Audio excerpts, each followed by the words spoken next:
High, জিয়াটিভির এক নতুন ব্লগে তোমাদের স্বাগত জানাই। নতুন বছরের প্রথম সূর্যোদয়। নতুন বছর আমি কি করে কাটাবো সেটা জানতে হলে আমার পুরো ব্লগটা দেখো। নববর্ষের দিনও পড়তে হচ্ছে। তোমাদের সবাইকে জানাই শুভ নববর্ষের প্রণাম ও প্রীতি ও শুভেচ্ছা। যে মামা দই বানিয়েছিল, দেখবে দইটা কেমন হয়েছে। দইটা দিয়ে আমরা সবাই টিফিন করব। বাড়িতে সবার বড় বৌমা, তাই ফার্স্ট প্রণাম বৌমাকে দিয়েই শুরু করলাম।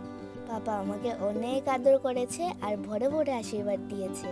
মাম্মার বানানো দই দিয়ে দই মুড়ি খাচ্ছি। পয়লা বৈশাখ উপলক্ষে আমরা সবাই মাতা বাড়িতে যাচ্ছি।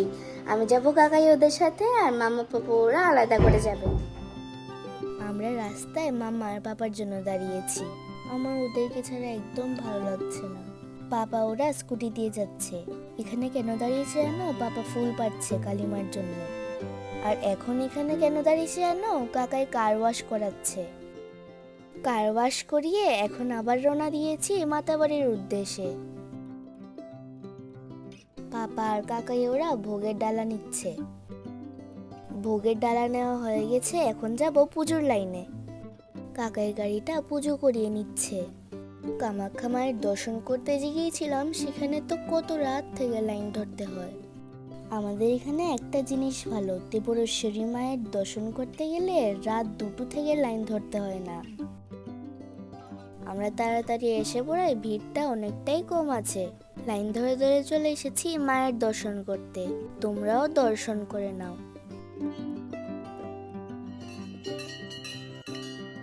ছোট মা ধূপকাঠি মোমবাতি ধরিয়ে দিচ্ছে। সবাই চরণামৃত নেওয়ার জন্য আকুল হয়ে আছি। পাপা বম্মাকে ধরে ধরে নামিয়ে দিচ্ছে। সিঁড়িগুলো যা গরম, আমি দৌড়ে নেমে গেছি। অতিরিক্ত গরম থাকায় একটা টর্টয়েসও দেখা যায়নি।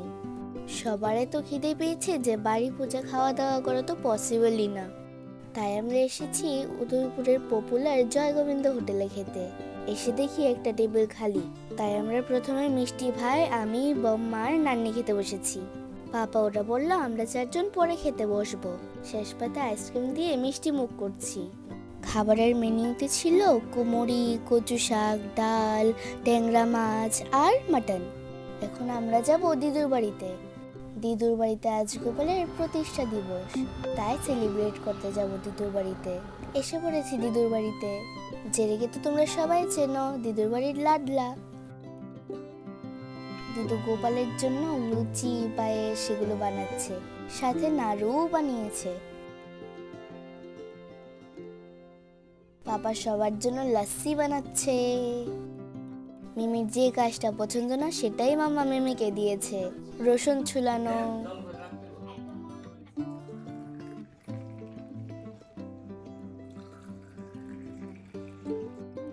লাস্সিটা খেতে সত্যিই ভালো হয়েছে। আর মাম্মা এদিকে বিরিয়ানির প্রিপারেশন করছে। মাম্মার হাতের বিরিয়ানি খুব টেস্টি হয়। মাম্মার বিরিয়ানির প্রিপারেশন দেখতে দেখতে আজ আমার ব্লগটা এখানেই শেষ করছি। দেখা হবে পরের ব্লগে। সবাই ভালো থাকবে, সুস্থ থাকবে।